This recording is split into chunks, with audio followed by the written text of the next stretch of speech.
Bismillahirrahmanirrahim. Elhamdülillahi Rabbil alemin. Vessalatu vesselamu ala Rasulina Muhammedin ve ala alihi ve ashabihi ecma'in. Hormatly musulman doganlar, bidgatçy sopularyň azaşan akidasy bozuk ahunlary Allah Taala ona hidayet etsin. Bir dowr Wahabileriň alamaty diýip gurrun ýaýry diýär. Wahabiň alamaty diýip sanan zatlarynyň bir näçesi öz edýän bidgatlaryndan ibarat. Ýagny bu adam şol gurrunny öz bidgatlaryny kabul etmeýän ähli sünnet musulmanlary Wahabi diýip goýupdyr. Ilymsyz bennelerem şoňa inanyp şol aýdan geplerine çynmy kadyp häzirem allanyp ýörenler bar. Şol Wahabiň alamaty diýip sanan zatlarynyň içinde şeýle diýär. Wahabi bolan adam diňe Allah sygynyň Hudaýdan başgadan kömek islemäň diýer. Öwliýalary, işanlary çağırmak, şu ýerine ünsür musulman doganlar. Öwliýalary, işanlary çağırmak, Hudaýa şirk getirmek diýse, biliň şol Wahabidir diýär. Wahabi bolan adam fagat Hudaýa sygynyň Hudaýdan başgadan kömek islemäň diýer. Ewliýalary, işanlary çağırmaklyk Hudaýa şirk getirmekdir diýse, biliň şol Wahabidir. Bu azaşan adam yetiş plan pir, medet plan weli diýip ötüp geçenleriň ruhuny kömege çağırmagy, olaryň ruhundan medet dilemegi dogry hasap edýär. Şu ýerine ünsür musulman doganlar. Bunyň ýygyna düşýänleriň käbiri size ýok biz ölülerden kömek dilämzok, haky hormaty üçin diýäs diýerler. Emma hakykatda beýle däl. Haky hormatyň gurruny başga. Alimlerden bolýa diýen we bolmaýa diýen we bu hili dile etmek mekruh diýenler ba, ol barada aýry derste düşündirdik. Göni öwliýalary, işanlary çağırmak diýär. Bularyň batyl akidalaryna medet, kömek pirim diýip ötüp geçenlerden kömek dilemegi dogry hasap edýärler. Bu wagt alhamdulillah bu meselede halkymyz düşünüp başlady. Bidgatçylary halkymyz tanap başlady. Indi bularyň käbirleri tanqidden çekinip ýok biz ölüden dilämzok diýip başladylar. Emma hakykatda şolaryň ahunlary ölülerden kömek dilemegi dogry hasap edýär. Bu azaşan ahunyň gabrlardan ýardam soraň diýip toslama hadis aýdýanyny size eşitdirdik. Bu sözüň batyllygyny, toslamadygyny mundan öňki derslerde aýdyp geçdik. Bu azaşan ahunyň diýen sözü musulman doganlar imana, İslam akidasyna, Allah Taala'nın kitabı Kur'ana, Peygamberimiz sallallahu aleyhi ve sellem'in sünnetine ters bolan, ähli peýgamberleriň birinji bilen ümmetlerini öwreden tawhidine ters bolan batıl we yalan sözdür. Bu sözüň batyllygyna, yalanlygyna zerre ýal şek ýokdur. Ilmy bolmasa-da sada bir musulmanyň bu hili erwet, ýigrenji sözü diýmäge dili barmaýar. Emma azaşan bidgatçylar öz batyl ýollaryny dogry etmek üçin her zat diýip görýärler. Akidasy dogry bolup zerre ýaly şeriat ilmi bolan kişi bu sözüň Kur'an we sünnete, İslama tersligini bilýär. Hatda musulman doganlar din ilmi bolmasa-da aň düşünjesi bidgat bilen, yalan bilen kirlenmedik. Fıtraty, tebigaty arassa agaran saýgaryp bilýän her bir musulman şu sözüň batyllygyny, yalanlygyny bilýär. Çünki batyl, yalan zady sagdyn akyl kabul etmeýär. Kur'an-ı Kerimde başyndan soňuna çenni Allah Taala bize diňe özüne sığınmagy, özünden dilemegi, diňe özüne ibadet etmegi buýrýar. Allah Taala Kur'an-ı Kerimde özünden başga zatlara sığınıp dilegeden, ibadet eden müşrikleri ýazgarýar. Peygamberimiz sallallahu aleyhi ve sellem bize diňe Allah Taala'dan doga dile etmekli tawşyrýar. Musulmanlar her işini Allah Taala'nın adı bilen başlap, Allah Taala'dan ýardam soramaly. Din dünýä näme işimiz bolsa, ya Allah, özüň ýardam et, özüň uğruna edewer diýip hemişe her işimizde Allah Taala'dan ýardam tawfik soramalydyr. Emma akidasy bozuk bidgatçylar, bidgatçy sopular öz pirlerini hudaýlaşdyryp, ötüp geçen pirlerine medet ýa pirim, yetiş ýa pirim diýip goýa olaryň pirleri bulary gaýpdan eşidýän ýaly, gaýpdan bulardan habardar ýaly öz pirleriniň ruhlaryndan dile edýärler. Şolary çağırýarlar. Musulman doganlar gowy düşünmeli meselemiz şu ýeri. Namaz nähil ibadet bolsa, doga dilegem ibadetdir. Allah Taala'dan gaýrysy üçin namaz okumak bolmaýşy ýaly, Allah Taala'dan gaýrysyndan doga dile etmek bolmaýar. Ahmetde, İbn Majah'da, Tirmizi'de gelen hadisinde Peygamberimiz sallallahu aleyhi ve sellem diýär: "Ed-du'a huvel ibada." Thumma qara'a ve qala rabbukum ud'uni astajib lakum innellezîne yestekbirûne an ibadeti seyedhulûne cehenneme dâhirîn. Peygamberimiz sallallahu aleyhi ve sellem doga dilen ibadetliğini bize haber verip, öwredip doga dilek ibadetdir diye. Ve has gowy düşünmegimiz üçin şu hadisi aydandan soň izyandan Allah Teala'nın şul ayetini okaya. Doga dilek ibadetdir diye ve izyandan Rabbimiz aýtdy. Menden dilen, men çağırın, size jogap bereyin. Maňa ibadet etmekden tekebbirlenýänler pes bolup cehenneme girerler diye Allah Teala Mü'min surasının 60-njy ayetinde. Diýmek dogonlar doga dilek etmek ibadetdir.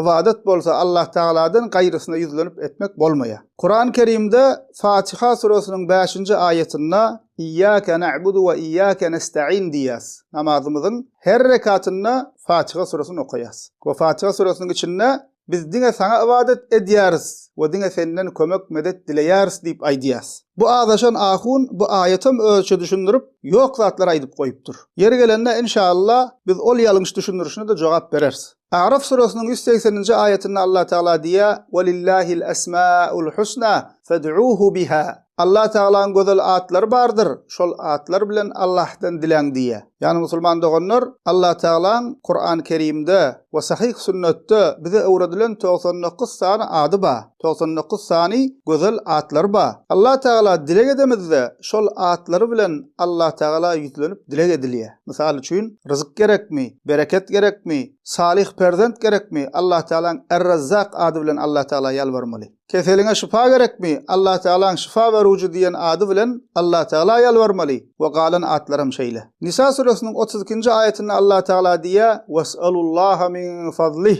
Allah Teala'dan fazly keremini soraň, dileň diye Allah Teala. Allah Teala bize dine özünden doga dilek etmek buyuruyor. Ve Allah Teala özünden başkalarına doga dilek edip ibadet edenler yazgarya ve özünden başkalarına ibadet doga dilek etmeyi kadagan ediyor. Allah Teala Cin surasının 18-nji ayetinde diýär: "Ve ennel mesacide lillahi fela ted'u ma'allahi ahada." Secde edilýän yerler Allah'ınkydyr. Allah bilen birlikde hiç kime ibadet etme diye. Ki ýa-ni aýtdyk doga dilek ibadet bolan üçin Allah Teala'dan gaýrysyna doga dilek edilmeýär. Yani jahil sohaplarına dişýäli yetiş pirim, medet ya pirim deyip ötüp geçenlerin ruhundan medet dilemek bolmaya. Allah Teala Bakara surasının 186-njy ayetinde diýär: "Ve izâ se'eleke ibâdî annî fe innî qarîb, ucibu da'weted dâ'i izâ da'an." Bennelerim senden men hakda sorasalar, men yaqinlerin diýär Allah Teala. Dilek edenin dilegine jogap berýärin diýär. Şu ýerine ünsürün musulman dogonlar Allah Teala näme diýär? "Fe innî qarîb." Men yaqinlerin. Allah Teala bizi görüp otyur. Allah Teala bizi eşitip otyur. Allah Teala bizim dilejek zadymyzy dilemek hak bilýär. Bizim etjek işimizi etmek hak Allah Teala bilýär. Bizden Allah Teala habardar. We bizi görmegi bilen, eşitmegi bilen Allah Teala bize yaqin. Emma azaşan bidgatçy sowaplar näme diýär? Allah Teala'ny bir paçça deňeýärler. Sen paççaň ýanyna çykjak bolsaň, kömekçisini görmeli, ýardamçysyny görmeli, wezirini görmeli, tanşylyşyň üstü bilen çykmaly. Bizem şo hile etmeli diýärler. We Allah Teala'ny mahlukata meňzedip küfre düşýärler. Emma Allah Teala Kur'an-ı Kerim'de men bennelerime yaqinlerin dilek edenin dilegine jogap berýärin diye. Rahman surasının 29-njy ayetinde Allah Teala diýär: "Yes'aluhu men fis semawati vel ard." Gökdäkiler we ýerdäkiler Allah'tan dileýärler, Allah'tan isleýärler diye. Bu ayetin tefsirine gelýär: jinler, perişteler, insanlar ählisi hajatlaryny Allah Teala'dan dileýärler diye. Emma akidesi bozuk şirke düşenler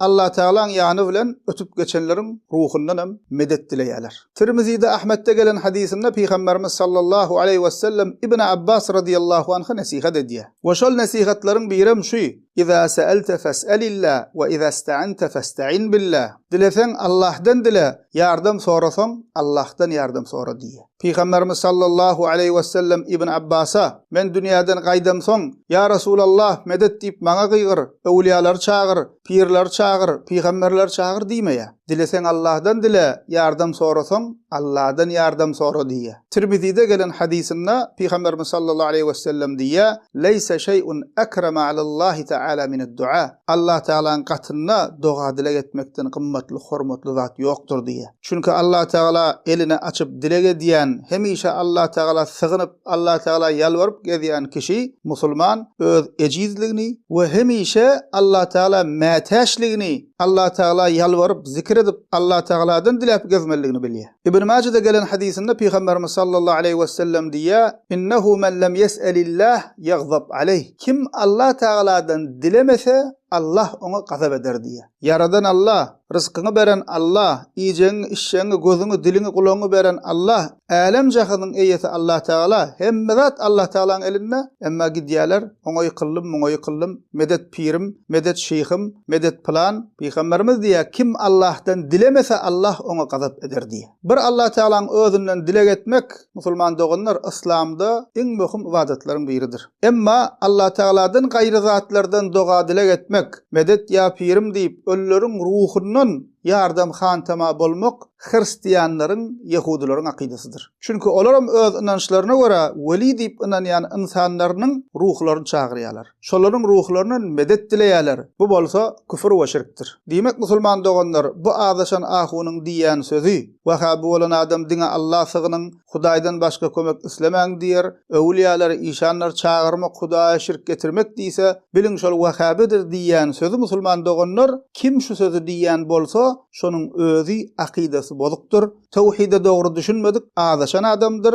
İnsanlary diniň asly we esasy bolan, ähli peýgamberleriň dagwaty bolan tawhide düşman edip, şirke öwredýän şeytanyň nökeridir. Düşünjek adama musulman doganlar ýekeje delilem yeterlikdir. Emma öz hay-hawasynyň izine düşüp batyla hak, haka batyl diýip ýören bidgatçylara, bidgatçy soplara muň delil aýtsaňam täsir etmez. Şahyryň diýişýäli, aňlamaza ayet sözlerin diýsen, Peygamber hadisin öňüne goýsaň, uýmazlykdan muň söz beýnine goýsaň, ol sözler gulagynyň daşyna degmez diýär. Bidgatçy, tarikatçy soplar hem şeýle doganlar. Ayet aýtsaňam, hadis aýtsaňam kabul etmän, öz batyl ýörelgesini dogrulajak bolup, bidgatçy sözde ahun pirleriniň ýalňyşlaryny kabul edip bilmän, olary aklajak bolup, her hili bahana tapıp görýärler. Şol pirim diýdi, plan ahun diýdi, plan hekaýa, plan duýşünde görüpdir. Delil tapman gystanan wagtam derrew Wahhabi diýip möňürüp başlaýarlar. Allah Taala adaşyp gören doganlarymyza hidaýet etsin. Öz ýalňyşlaryny düşünüp, Kur'ana, sünnete, selef salihiniň ýoluna gelmek nesip etsin. Allah Taala bizi we neslimizi Kur'an we sünnetin selef-i salihiniň ýolundan, ähli peýgamberleriň akidasy bolan tawhid akidasyndan aýyrmasyn. Alhamdulillahi rabbil alamin.